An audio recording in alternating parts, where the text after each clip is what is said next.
For this class, you're going to be writing several reading journals. This video is to help walk you through my expectations. So the first thing I want to point out to you is that is a sample of a reading journal that you can look at in this module. I also have it, like all the directions and samples, under resources. So writing assignments will have the directions for a reading journal, and the sample will have a sample of student work. So when I click on the sample, you'll get a PDF. You can just zoom in so you can see what a reading journal looks like.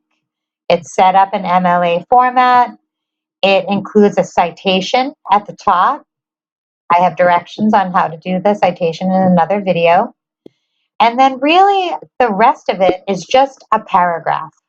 It's a source-based piece of writing that is going to explain a point that a reading or several readings have made.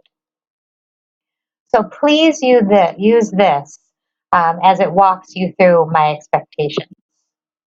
The other thing that I want to point your attention to is the directions for the assignment. So the directions is under this, a method for source-based writing for a reading journal. Click on this.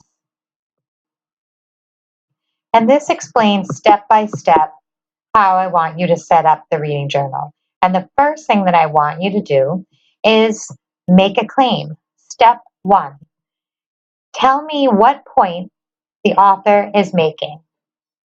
So for the gossip article, the point may be something like gossip, although vilified in social circles, may actually be beneficial for society as a whole. It may be something as simple as gossip may not be as bad as many people say it is. You're making a point about gossip.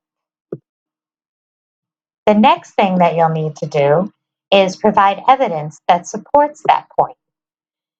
This is different than writing about your own opinions because you have to give the article credit for their points. You're incorporating the evidence that was written in the article. So you might choose to quote something that was said in the article, and if so, you'll use the author's last name and a verb that explains what the author is going to say. So X in the gossip article would be Healy, because Healy was the author of that article. So you'd say Healy states, and then you could choose to quote something directly from the article. Or according to Healy, in his article, Healy maintains that. You can use any of these as sentence starters to provide some evidence that's going to support the claim that you made in the first sentence. And this is the step that most people leave out. So after you give some evidence, I want you to follow it up with, what does that mean? What effect will this have? Why is this important? So you're going to continue by using some phrases like this. In other words, Healy is insisting that, Healy's point is that. So this is an important piece where you're not only explaining what Healy says, you're giving more information about why it's important. How does it relate to the overall claim? Avoid saying this quote shows. And you don't have to quote. As a matter of fact, I don't like you to use more than one quote per paragraph. So you can also say something like Healy explains, and then put kind of what he said into your own words and put that into your reading journal. Here's a list of other verbs that you can use. You can use those interchangeably with the ones that are in yellow above. And then here I have an example based on a different article. This was done on an article that had to do with the danger of social media. So use this as a sample, use the other sample, as well in order to construct the reading journal. You can see here that when you go to submit your first reading journal, that the rubric is included here. So you can see that I'm going to grade you on whether or not it's properly formatted at MLA, if the citation is included at the top.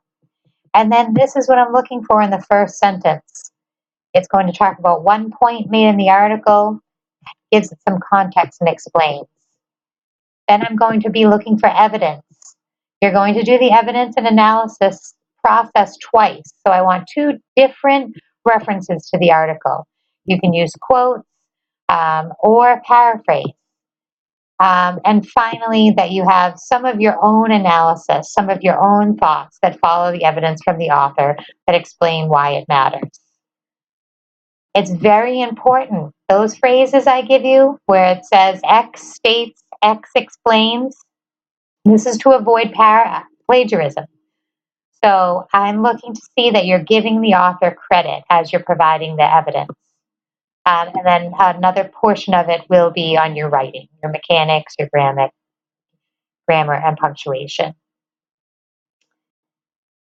So keep that in mind as you write. I will give you detailed feedback on your submission because we'll do so many. And that way everyone can kind of approach it where they are in their writing. Some of you may have already written from sources. For others of you, this may be your first time. So I'll give you extensive feedback so that you will improve. If you have any questions, send me an email.